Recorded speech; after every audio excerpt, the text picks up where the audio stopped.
कुछ समय के लिए रोका गया है। ड्रिलिंग मशीन जिससे काम ड्रिलिंग का जारी था उसमें कुछ खामी हुई है, कोई टेक्निकल एरर की जानकारी शुरुआती तौर पर मिल रही है। तो यहाँ पर एक्सपर्ट्स की टीम भी बुलाई गई है ताकि तमाम जो टेक्निकल इश्यूज यहाँ पर आ रही हैं उनको ठीक किया जा सके और जल्द से जल्द वापस जो ड्रिलिंग का काम है वो किया जा सके शुरू। रामानुज हमारे साथ जुड़े हुए हैं। रामानुज, क्या खराबी आई है? अब ड्रिलिंग मशीन में कुछ देर के लिए रेस्क्यू ऑपरेशन रुका है, जानकारी मिल रही है? और देखिए, जो रेस्क्यू ऑपरेशन चल रहा था उसमें ऑगर मशीन में कुछ टेक्निकल कमी आई, उसके कुछ पार्ट्स को दिल्ली से मंगाया गया। थोड़ी देर के पहले एम्बुलेंस आई है और उसमें कुछ पार्ट्स आने की बात कहेंगे। चूंकि जो कल ऑगर मशीन जब चल रही थी तो उस वक्त कुछ लोहे के सरिया आने की वजह से काम रोका गया था, फिर उसको गैस कटर से काटा गया और मशीन को ऑपरेट करने की कोशिश की गई, लेकिन कुछ टेक्निकल उसमें इशूज आए हैं जिसको दूर करने की कोशिश की जा रही है। दूसरा, आपको एक बड़ा अपडेट ये भी बता दें कि यहाँ मुख्यमंत्री पुष्कर सिंह धामी के आने का भी संकेत हुआ है।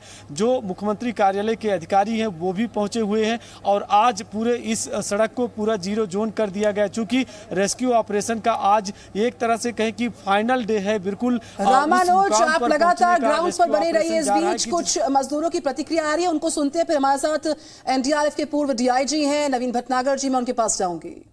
जो दो पाइपलाइन डालने का काम बचा था, क्या वो अंदर? सर वो अभी जारी है, चल रहा है। पाइपलाइन डालने का काम चल रहा है। जो सरिया आ गया था सामने उसे काट दिया सर, एनडीआरएफ ने काट के हटा दिया गया है। तो क्या एक अंतिम पाइपलाइन बच गया है? जी सर, अंतिम है सर, अंतिम पाइपलाइन बच गया। कितने घंटे में लगता है ये काम पूरा हो जाएगा? सर इसमें तो बता रहे हैं 3-4 घंटे और लग जाएंगे सुबह। और नवीन भटनागर हमारे साथ हैं, आप एनडीआरएफ के पूर्व DIG. Very good morning again sir. Sir, इस बीच इनपुट मिल रहा है, ब्रेकिंग इनपुट मिल रहा है कि जो टनल में रेस्क्यू ऑपरेशन चल रहे थे, ड्रिलिंग ऑपरेशन, उसमें कुछ व्यवधान आ गया, कुछ एंट्रेंसेज आ गई हैं, यानी कि जो पूरा ऑपरेशन है उसको कंक्लूड होने में अभी कुछ समय और लग सकता है। क्या जानकारियां आपके पास, आप जी न्यूज के दर्शकों को बताएं नवीन जी। जी बिल्कुल, ये जल्दी ठीक कर लिया जाएगा। जो टेक्निकल फॉल्ट आया है कोई ऐसा बड़ा फॉल्ट नहीं है, लेकिन जो पार्ट्स की कुछ ज़रूरत थी वो आ गए हैं और इनको लगा के जल्दी ठीक किया जाएगा।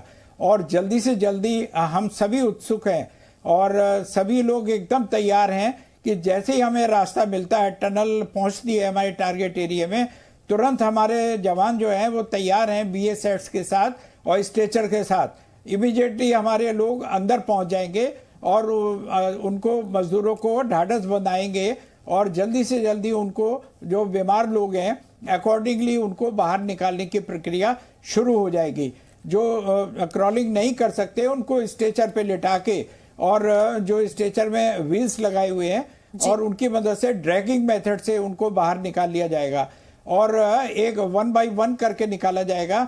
और इस दौरान जो है ऑक्सीजन की, एयर और ऑक्सीजन की मात्रा बढ़ा दी जाएगी, क्योंकि पाइप के अंदर क्या होता है कि सफोकेशन हो जाती है। ये लंबा पाइप है, इतने लंबे पाइप में थोड़ा ऑक्सीजन की इनटेक बढ़ाई जाएगी, तभी आदमी आराम से। लेकिन फिर भी जो BS सेट लगाए जाएंगे, हमारे जो एनडीआरएफ के लोग भी BS सेट में होंगे और जो हमारे टारगेट हैं, जो हमारे भाई लोग हैं, उनको भी BS सेट लगा के ही निकाला जाएगा, ताकि जो है ये जो अपना 60 किलोमीटर का, जो 60 मीटर का जो ये लंबा पाइप है, तो ये जो ट्रैक है, जो सुरंग है, पूरी प्रक्रिया को सर आप लगातार हम तक पहुंचा रहे हैं, आसान भाषा में समझाने की कोशिश। आप हमारे साथ बने रहिएगा नवीन जी। हमारे साथ लगातार रामानुज बने हुए हैं। रामानुज, 2-3 नए अपडेट्स निकलकर सामने आ रहे हैं, उनको आप कंफर्म कीजिएगा। पहला तो ये कि कुछ नए उपकरणों के भी आने की जानकारी मिल रही थी। दूसरा ये कि अब एक्सपर्ट्स की टीम बुलाई गई है। ऑगर ड्रिल मशीन में जिसमें खराबी आई है उसको जल्द से जल्द ठीक किया जाएगा। क्या अपडेट्स इसके बारे में?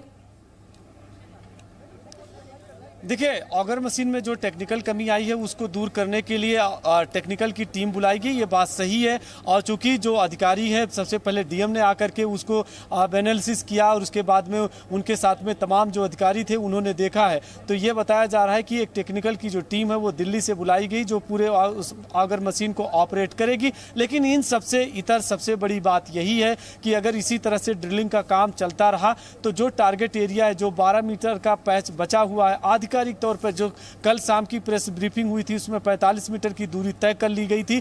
तो यकीनन ये सबसे बड़ी राहत की बात है कि अब उस एरिया में पहुंचने का जो लोकेशन है उसको ट्रैक कर लिया गया है। तो अगर इसी तरह से ड्रिलिंग चलती है तो ये मान के चलते हैं कि कम से कम 5 से 7 घंटे में एक तस्वीर भी साफ होगी और एक उस मुकाम तक पहुंचेंगे, टारगेट एरिया तक पहुंचेंगे जहां पर एक इस ऑपरेशन को कम से कम बिल्कुल रामानुज 12 मीटर का जो पैच बचा है उसको कवर करने में जो हिंड्रेंसेस आ रही हैं, जो व्यवधान आ रहे हैं, जो टेक्निकल फ्लॉज आ रहे हैं, उनको पूरा करने के लिए एक टीम दिल्ली से पहुंची है और लगातार इस टेक्निकल एरर को पूरी तरह से दुरुस्त करने की प्रक्रिया चल रही है।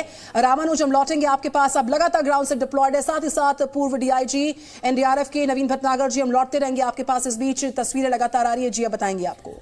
बिल्कुल, देखिए लगातार तस्वीरें अपने दर्शकों तक हम पहुंचा रहे हैं और अब कुछ ही पलों का इंतजार ये माना जा रहा है। हालांकि कुछ व्यवधान जरूर आ रहे हैं लेकिन उनको दुरुस्त करने की भी कोशिशें हैं।